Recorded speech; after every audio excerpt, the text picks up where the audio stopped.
ఆకాశ మండలము గుండా వెళ్ళిన దేవుని కుమారుడైన యేసు అనే గొప్ప ప్రధాన యాజకుడు మనకు ఉన్నాడు కనుక మనము ఒప్పుకొనిన దానిని గట్టిగా చేపట్టుదాము.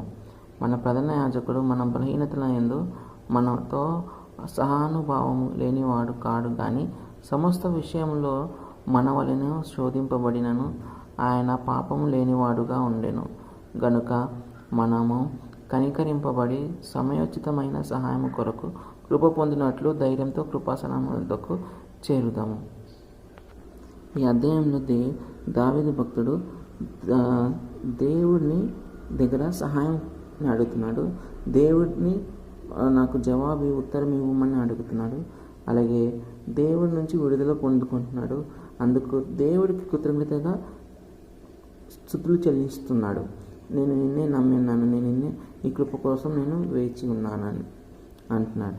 ఆయన వెలుగులోనికి మనల్ని నడిపించమని కోరుకుంటున్నాడు. వెలుగు ఎక్కడైతే ఉంటుందో అక్కడ అన్నీ కూడా చీకటంతా మాయమైపోయి అన్ని తేటగా కనిపిస్తుంది కంటికి.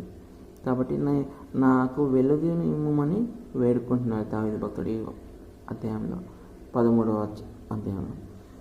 మనం కూడా దేవుడి యందు విశ్వాసం ఉంచి దావీదు భక్తుడు లాగా ఆయన దేవుని ఆరాధించే వారిగా ఉన్నట్లయితే మనకి రక్షణ, ఆయన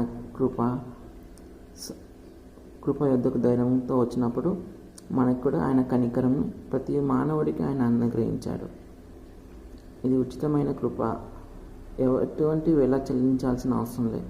ఆల్రెడీ మనది వెల అయితే చెల్లించాలో ఆయనే 2025 సంవత్సరాల క్రితమే చెల్లించేశాడు. ఈ ఉచితమైన వెల మీరు నమ్మి విశ్వసించి నమ్మినట్లయితే ప్రార్థనలో ఏకీభవించండి. మహోన్నతుడా, పరిశుద్ధుడైన దేవా, నీ నామానికి మహిమ చెల్లించుకుంటున్నాం ప్రభు.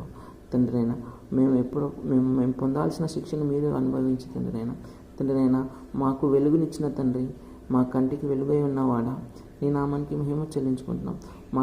మా ఇరుకులో, మా చీకటిలో నువ్వు మమ్మల్ని వెలుగులోకి నడిపించిన తండ్రి, వెలుగులోకి నడిపించేవాడా, నీ నామానికి వందనాలు చెల్లించుకుంటున్నాం తండ్రి. నీ సహాయం కొరకు వేడుకుంటున్నాం ప్రభు. ఉదయకాలం ప్రభు, నీ మహిమార్థమే తండ్రి మేము నడిపించబడేలాగా కృప చూపించి వేడుకుంటున్నాం, కనికరించి వేడుకుంటున్నాం ప్రభు. తండ్రి అయినా నువ్వు కాచిన రక్తం ద్వారా తండ్రి మాకు వేదల మా తండ్రి మమ్మల్ని నడిపించి వేడుకున్నందుకు వందనాలు చేయించుకుంటున్నాం. దావీదు భక్తుడు తండ్రి అయినా నిన్ను ఆరాధిస్తున్నాడు ప్రభు. నీ సహాయం కోరుకుంటున్నాడు ప్రభు. మేము కూడా అటు వారిగా ఉండేలాగా కృప చూపించి నిన్ను ఆరాధించే వారిగా, నిన్ను స్తుతించే వారిగా నడిపించి వేడుకుంటూ నీ కృపాసనం వద్దకు మేము వస్తున్నాం ప్రభు. ధైర్యంతో మమ్మల్ని నడిపించి వేడుకుంటూ కనికరించమని వేడుకుంటూ నజరేయుడైన యేసు నామములో అడిగి వేడుకుంటున్నాం మా తండ్రి. ఆమేన్. ఆమేన్.